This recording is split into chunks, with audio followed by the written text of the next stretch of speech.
إن الحمد لله نحمده ونستعينه ونستغفره ونعوذ بالله من شرور أنفسنا ومن سيئات أعمالنا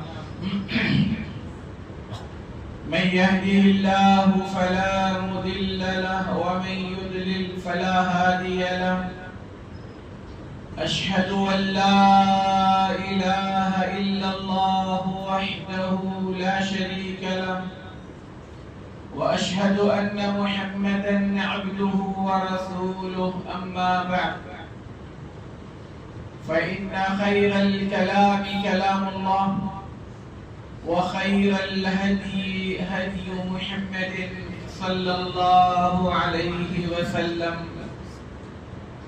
وشر الأمور محدثاتها وكل محدثة بدعة وكل بدعة ضلالة وكل ضلالة في النار. بزرگان محترم، نوجوانان اسلام، عزیز بچوں، اللہ کے رسول صلی اللہ علیہ وسلم فرماتے ہیں: الا ان فی الجسد مضغہ اذا صلحت صلح الجسد كله واذا فسدت فسدت الجسد كله الا وهي القلب. لوگوں، تمہارے جسم میں ایک ٹکڑا ہے، اگر وہ ٹکڑا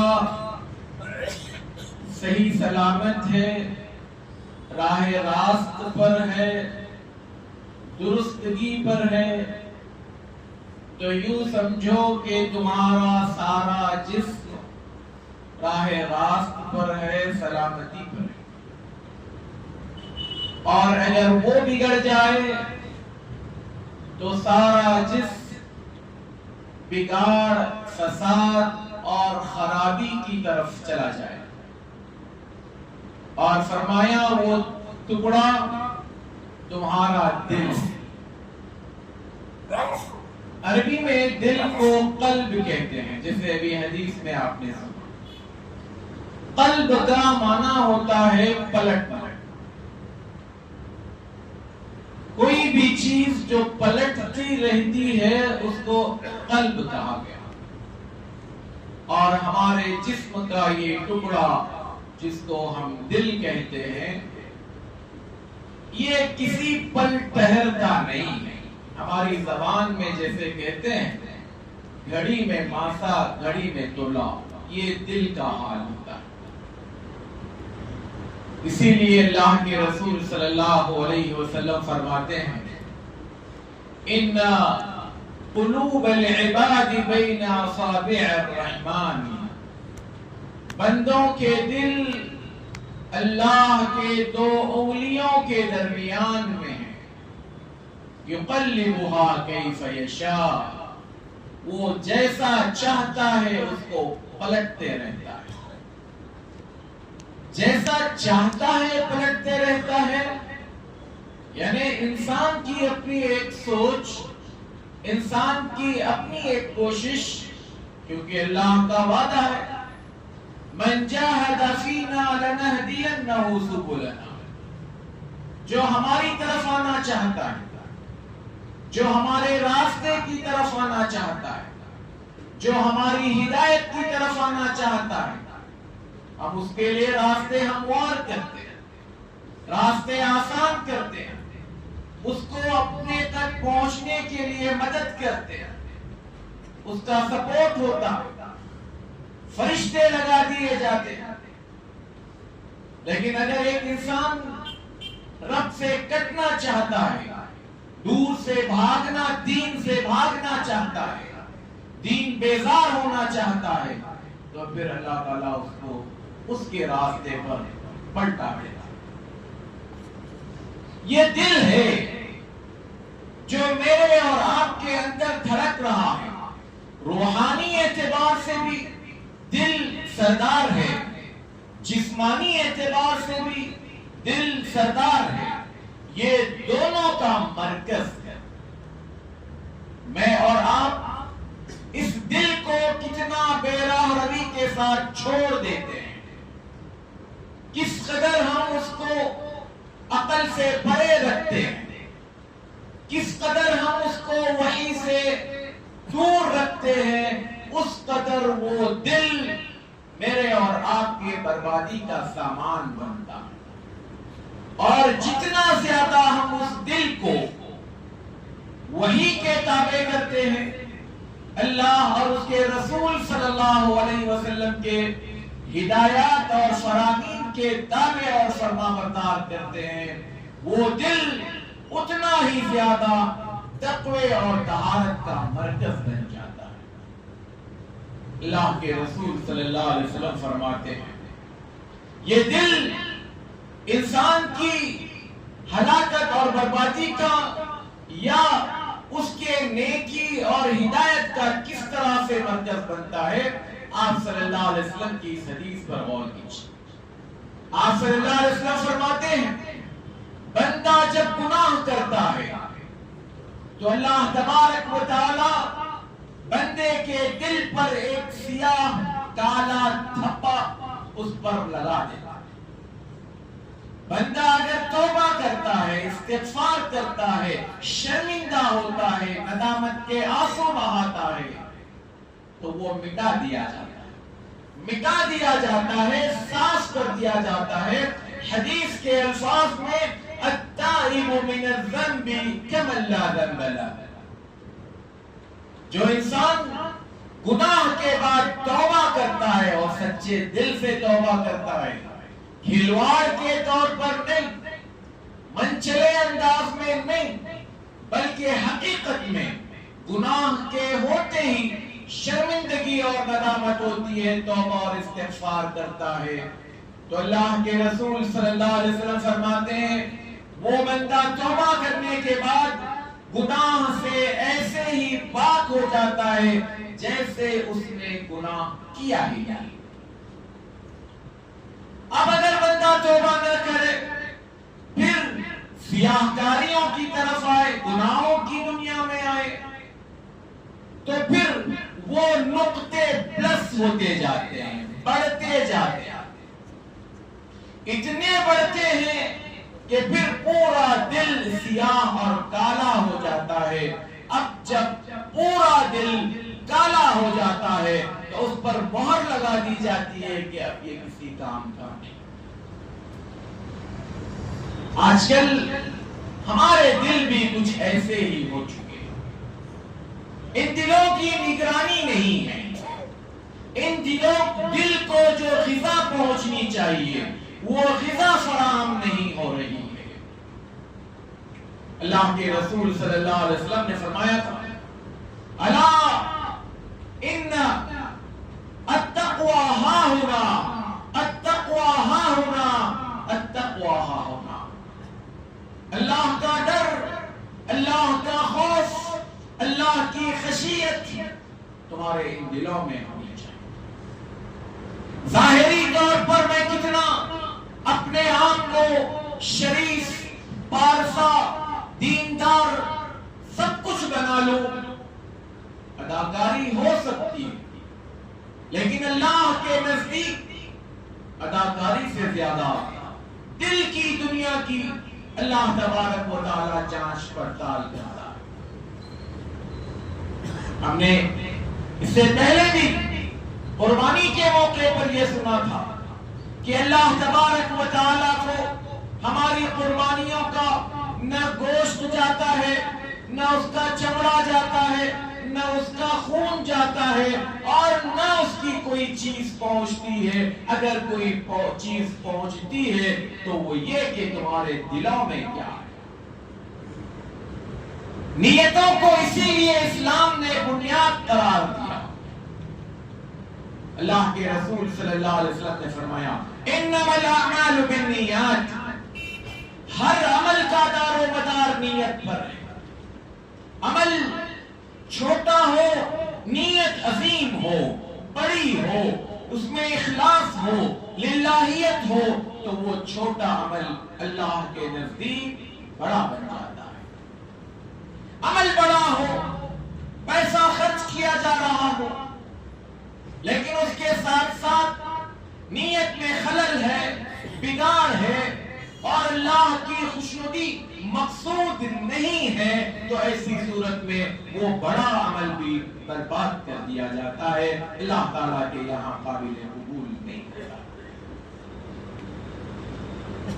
تو دلوں کی دنیا جس سے میں اور آپ بے خبر ہیں، اس سے خبرگیری بہت ضروری ہے.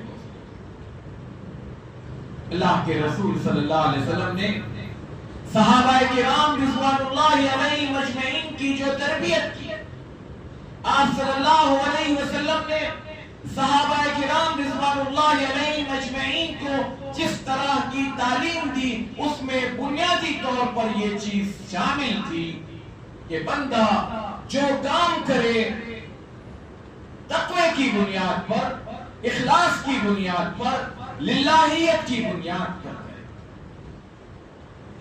اور صحابہ کرام رضوان اللہ علیہ مجمعین کے اعمال اٹھا کر دیکھیں، بڑے بڑے عمل، لیکن انہیں اس بات کی پرواہ نہیں کہ وہ لوگ ان کی ان کاموں کی کتنی واہ واہی کرتے ہیں، شاباشی دیتے ہیں، لوگوں سے ان کا کوئی لینا دینا نہیں. ایک جنگ میں عمر بن الخطاب رضی اللہ تعالی عنہ خلیفہ ہیں، خالد بن ولید رضی اللہ تعالی عنہ کو صدیق نے کمانڈر ان چیف بنا کر بھیجا. اور جیسے ہی وہ لشکر اپنے جہاد میں، جنگ میں مشغول تھا، اس بیچ میں صدیق کا انتقال ہو جاتا ہے اور عمر بن الخطاب رضی اللہ تعالیٰ عنہ خلیفہ بنتے ہیں. ایک خط بھیجتے ہیں لشکر والوں کے پاس. خط میں اس بات کی صراحت کی جاتی ہے کہ جیسے ہی یہ خط اے خالد تمہیں مل جائے، تم اپنی اس کمان کو ابو عبیدہ بن جراح کے حوالے کرو. خالد بن ولید رضی اللہ تعالی عنہ مسلمان میدان جنگ میں ہیں، خالد بن ولید کمانڈر ان چیف ہیں.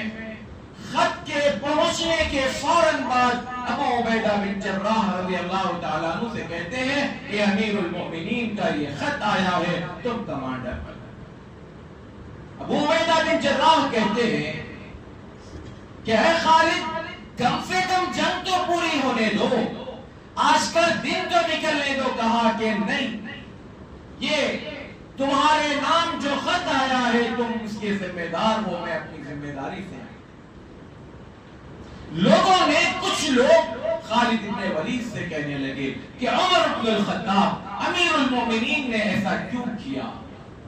کیا جس کے لیے بھی کیا ہوا، میں امیر المومنین ابو بکر کے لیے نہیں، امیر المومنین عمر بن الخطاب کے لیے نہیں، میں اللہ کے لیے لڑ رہا ہوں. لہذا چاہے کمانڈر رہوں، چاہے ایک عام فوجی اور سپاہی بن کر رہوں، مجھے کوئی فرق نہیں پڑتا. اور عین میدان جنگ میں کمانڈر بدل جاتا ہے، قیادت بدل جاتی ہے اور کسی کو کانوں کان خبر نہیں ہوتی. یہ بڑے دل کے لوگوں کی بڑی باتیں جو اللہ کے رسول صلی اللہ علیہ وسلم نے تربیت کی. ہمارے اعمال کی اگر ہم صحیح معنوں میں جانچ پڑتال کرنے لگ جائیں، شاید چھوٹے سے چھوٹا عمل بھی ہمارا ریاکاری سے خالی نہ ملے. اللہ کے رسول صلی اللہ علیہ وسلم فرماتے ہیں مجھے جس بات کا سب سے زیادہ ڈر ہے وہ ریاکاری، دکھاوا ہے، نمائش ہے، لوگوں سے واہ واہی چاہنا ہے. اور یہ دل کا فطور میرے اور آپ کے اعمال کو برباد کرتا ہے.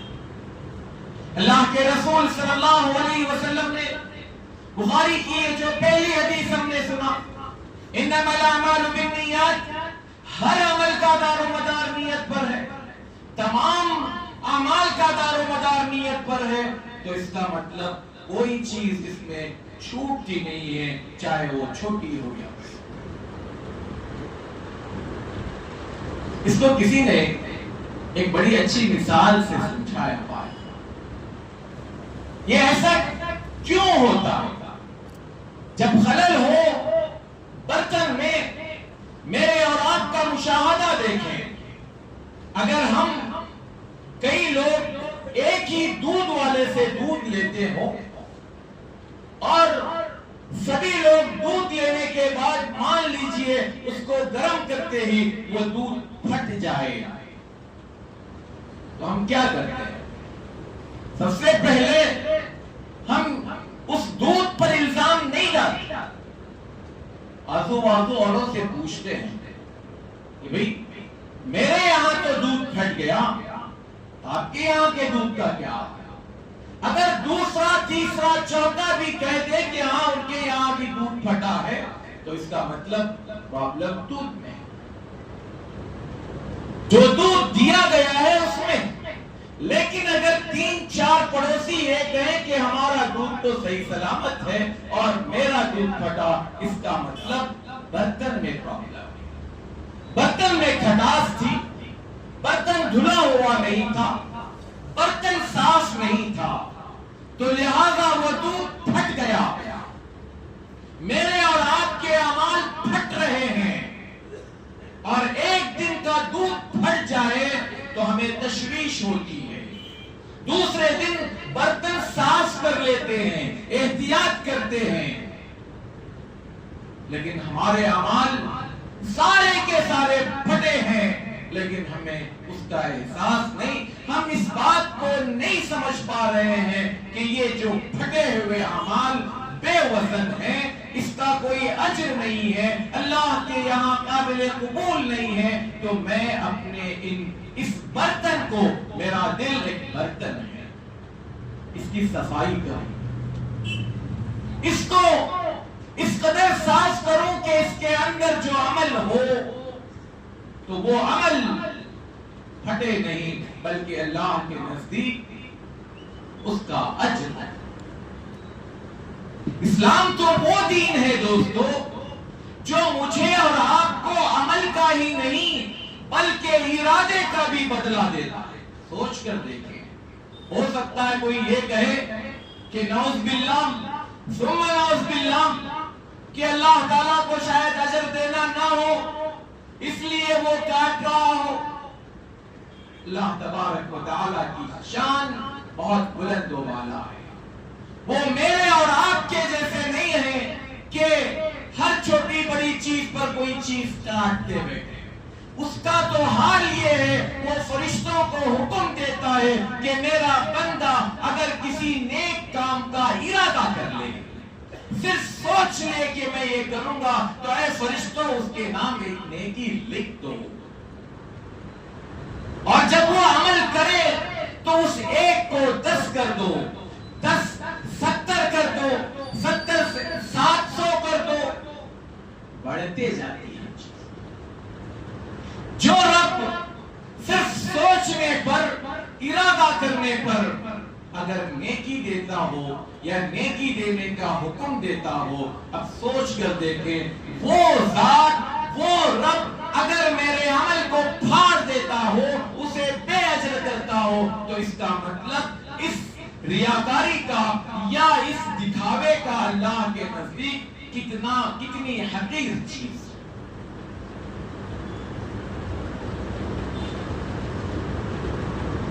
ہمارے معاشرے میں بہت سارے کام، بہت سارے لوگ الگ الگ انداز میں کرتے ہیں۔ اللہ تعالیٰ سے دعا ہے اللہ تعالیٰ ان سب کو ان کا اجر عطا کرے، لیکن ہم بعض اوقات سوشل میڈیا پر بعض لوگوں کو اپنی واہوائی کے جو ترانے، نغمے اور نظمیں دیکھتے ہیں تو تعجب ہوتا ہے کہ یہ کیسی بے وقوفی اور حماقت ہے کہ ہم لوگوں سے واہوائی چاہنے کے لیے کیا کچھ کرتے ہیں۔ برادران اسلام، انفرادی طور پر ہو، اجتماعی طور پر ہو، میں اور آپ اللہ کے نزدیک اپنے ہر اجر کے لیے امید رکھیں. اللہ کے رسول صلی اللہ علیہ وسلم کی یہ ہدایت اور تعلیمات ہمارے لیے. جب یہ امید رکھنے کی بات آتی ہے تو مجھے اور آپ کو وہاں پر اپنی نیت خالص کر لینی چاہیے. حضرت امام سفیان ابن عیینہ رحمت اللہ علیہ کہا کرتے ہیں مجھے سب سے بڑا مشکل مرحلہ میرا اپنی نیت کو بار بار درست کرنے میں لگتا ہے. شیطان ہمارے پاس سب سے بڑا ڈاکہ ہماری نیتوں پر ڈالتا ہے. ہمیں ہمارے اندر وسوسے ڈالتا ہے, ہمارے دل و دماغ میں اس طرح کی باتیں ڈالتا ہے کہ دیکھو یہ ایسا کرو گے تو لوگ یہ کہیں گے, لوگ ایسے کہیں گے, تمہاری تعریف ہوگی. اس طرح کی چیزیں جب ہوتی ہیں تو پھر امام سفیان ابن عیینہ رحمت اللہ علیہ کہتے ہیں اس طرح کے خیالات اپنی نیکیوں کے وقت میں جب آئیں تو ہم بار بار اپنی نیت کو درست کر لیں, اپنے ارادے کو صحیح کر لیں, اپنے اندر اخلاص کو پیدا کرنے کی کوشش کریں. تو یہ جو دل کی بات ہو رہی تھی, یہ دل میرے اور آپ کے لیے ایک برتن ہے. اس برتن کو پاک صاف رکھنا ہر اعتبار سے. پچھلے درس میں ہم نے حسد کی بات کی تھی.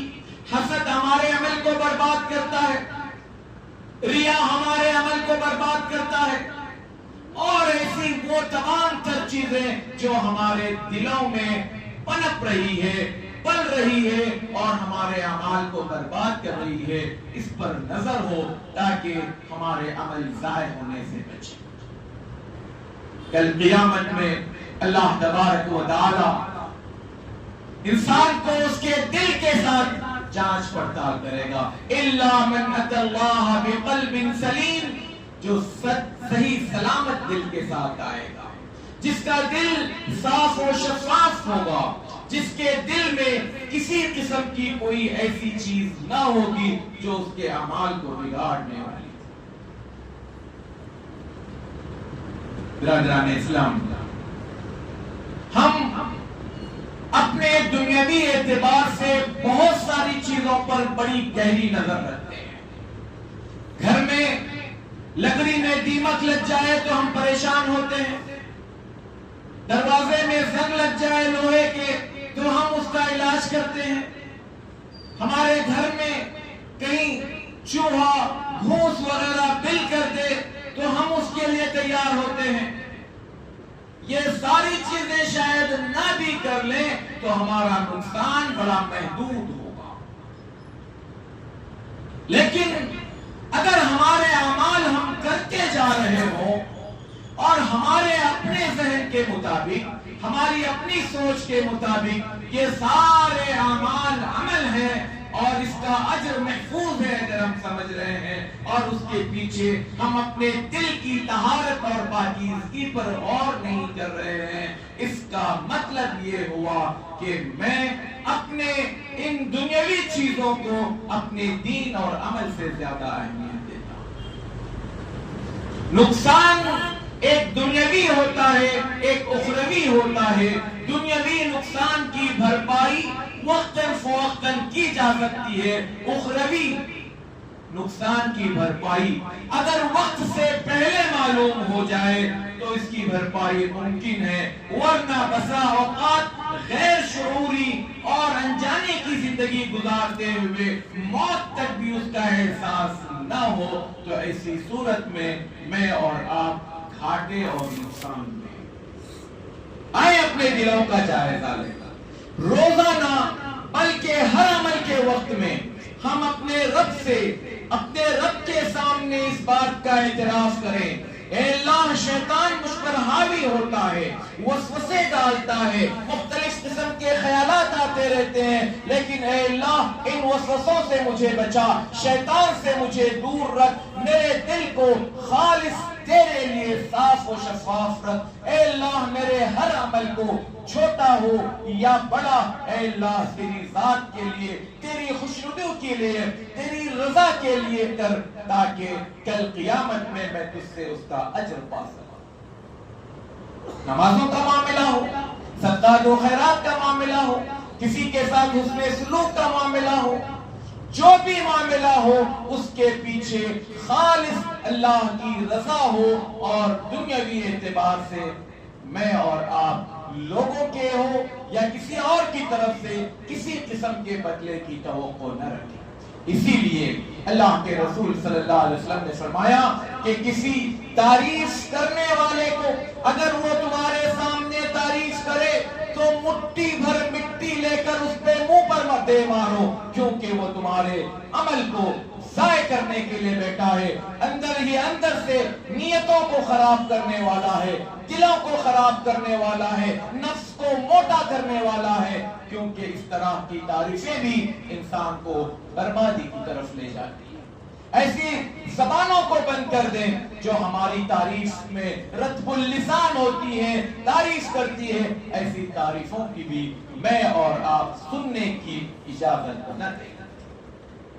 حضرت ابو بکر صدیق رضی اللہ تعالی عنہ کے سامنے کسی نے تعریف کی، اور کیا تعریف کیا ہوگا؟ اس زمانے میں ایک صحابی کی، جلیل القدر صحابی، نبی کے بعد سب سے افضل ترین امتی، تعریف میں جو بھی کہا ہوگا کوئی شرکیہ جملہ تو نہیں کہا ہوگا، کوئی بہت زیادہ مبالغے کی بات نہیں کہی ہوگی، کچھ سچائیاں بیان کی ہوگی، لیکن حضرت ابو بکر رضی اللہ تعالی عنہ نے اس کے جواب میں کہا اللہم لا تؤاخذنی علی ما یقولون واغفر لی ولہم علی ما یقولون واجعل لی خیرا مما یظنون۔ اے اللہ یہ میرے بارے میں جو سوچ رہے ہیں مجھے ان کے گمان کے مطابق بنا دے، اور اے اللہ یہ جو میری تعریف کر رہے ہیں میں نہ اس کا قائل ہوں اور نہ میں اس کو پسند کرتا ہوں، اے اللہ اس تعریف پر اس کی بھی مغفرت کر دے، میری بھی مغفرت فرما دے، اور اے اللہ اس کی تعریف کرنے کی پاداش میں، اس کی تعریف میں میرا مواخذہ نہیں ہونا چاہیے، نہ میں نے اس کو اس پر ابھارا نہ میں اس پر راضی۔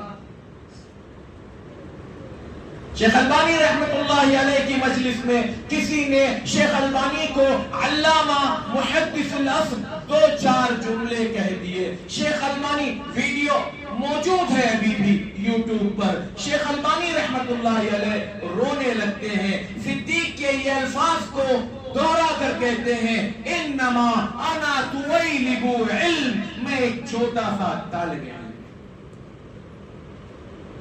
اوروں کو چھوڑو، خود اللہ کے رسول صلی اللہ علیہ وسلم نے اپنے موت کے وقت میں کہا تھا لا تطرونی کما اطرت النصارى عیسی ابن مریم، اے لوگوں مجھے بڑا چڑھا کر مت پیش کرو، میں جیسا عیسائیوں نے عیسیٰ علیہ السلام کو بڑا چڑھا کر پیش کیا تھا، انما انا عبد اللہ ورسول، میں اللہ کا، انما انا عبد اللہ، میں اللہ کا بندہ اور اس کا رسول۔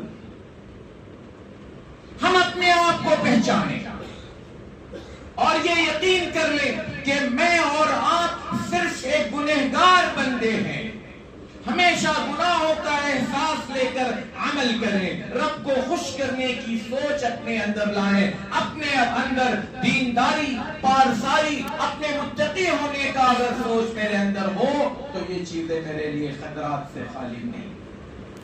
لیکن ایک گنہگار بندہ جب عمل کرے گا تو اس کے اندر اخلاص بھی پیدا ہوگا، اس کا دل اس کے کنٹرول میں بھی ہوگا، اور مجھے اور آپ کو صحیح سمت میں جانے کے لیے گائیڈ بھی کرے گا۔ اللہ تعالیٰ مجھے اور آپ کو کہنے اور سننے سے زیادہ عمل کی توفیق عطا فرمائے۔ اللہ تعالیٰ مجھے اور آپ کو توفیق دے کہ ہم جو بھی کام کریں، چھوٹا ہو یا بڑا، اکیلے میں ہو یا اجتماعی طور پر، جس طرح کے بھی اعمال، نیک اعمال ہم سے ہوں، اللہ تعالیٰ اس کو خفیہ رکھ دے یا خالص اللہ کے لیے کرنے کی توفیق عطا فرمائے۔ جو کچھ اب تک غلطیاں، کوتاہیاں ہوئی ہیں، اللہ تعالیٰ اس کو معاف فرمائے، اور ہمارے ماضی کے اعمال کو بھی اللہ تعالیٰ ریا سے پاک کر کر اپنے یہاں قبول و منظور فرمائے، ہمارے دلوں کو پاک اور صاف کر دے، ہمیں اخلاص کی توفیق عطا فرمائے، ریاکاری سے اللہ تبارک و تعالیٰ ہم سب کو محفوظ رکھے، آمین۔ اقول قولی هذا واستغفر الله لي ولكم ولسائر المسلمين من كل ذنب فاستغفروه إنه هو الغفور الرحيم.